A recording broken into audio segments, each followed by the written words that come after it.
Now that we've introduced what trigonometric integrals are, let's talk about a general strategy for trigonometric integrals. So generally speaking, trigonometric integrals are going to come in one of three different forms. We will either have powers of the sine and cosine to contend with. We will have powers of the tangent and the secant to contend with. Or we will have powers of the cotangent and cosecant to contend with. Now, if it's not in any of these forms, chances are pretty good that we'll be able to use fundamental identities to turn it into one of these three forms. Now, the idea is all three of these different forms can be evaluated through the use of either substitutions or another technique. We're going to talk about substitutions for this one. So the strategy is going to be select a substitution and calculate what the differential would be for the substitution. The idea is, after substituting, du, we want an even power of the other trigonometric function left.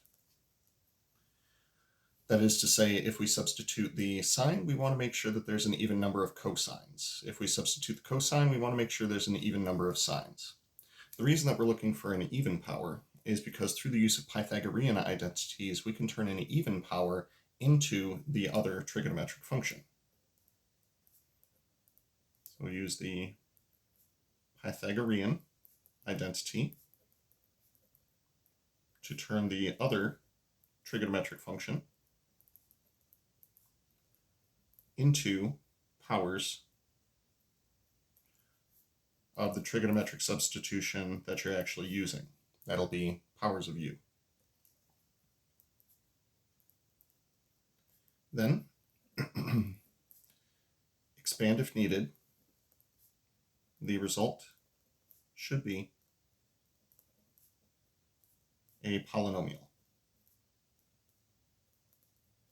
in terms of u.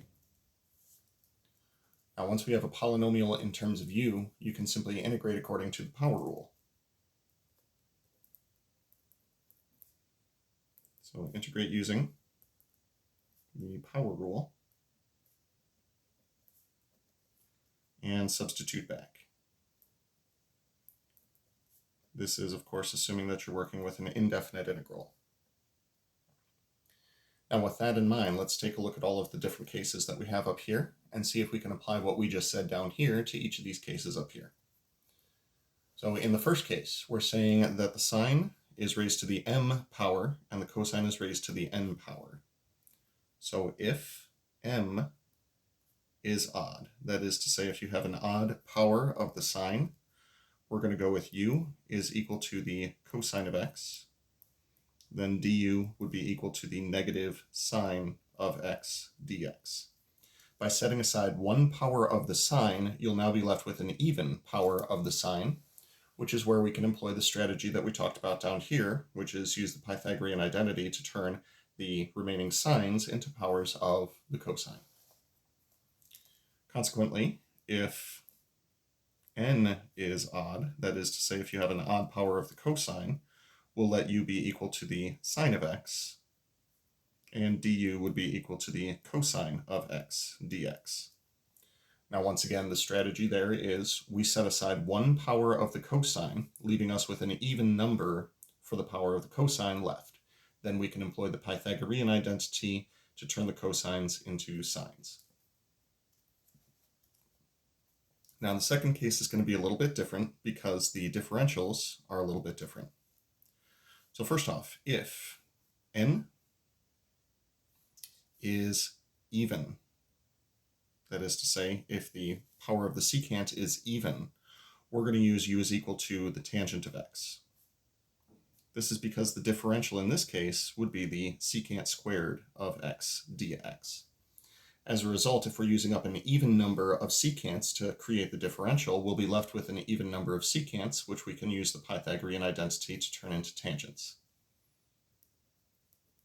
Also, if m is odd, we're going to use u is equal to the secant of x, because the differential is going to use up exactly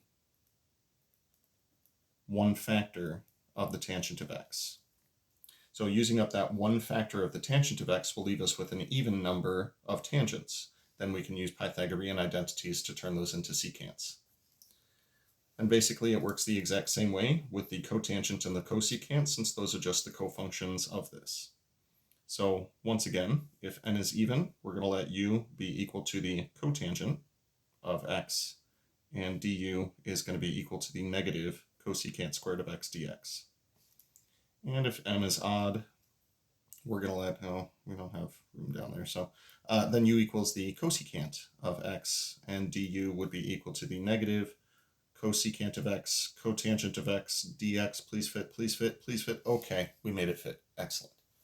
So this is the overall strategy that we're going to be employing. Now this does, of course, beg a couple of extra questions, like in the first example, what if both of them are odd? Well then, employ either strategy. Same thing if the power of the secant is even and the power of the tangent is odd, you can employ either of these substitutions and it will work out just fine. Same thing for the third case. Now, of course, the other question would be, well, what if m and n are both even? Or what if n is odd and m is even in either of the last two cases?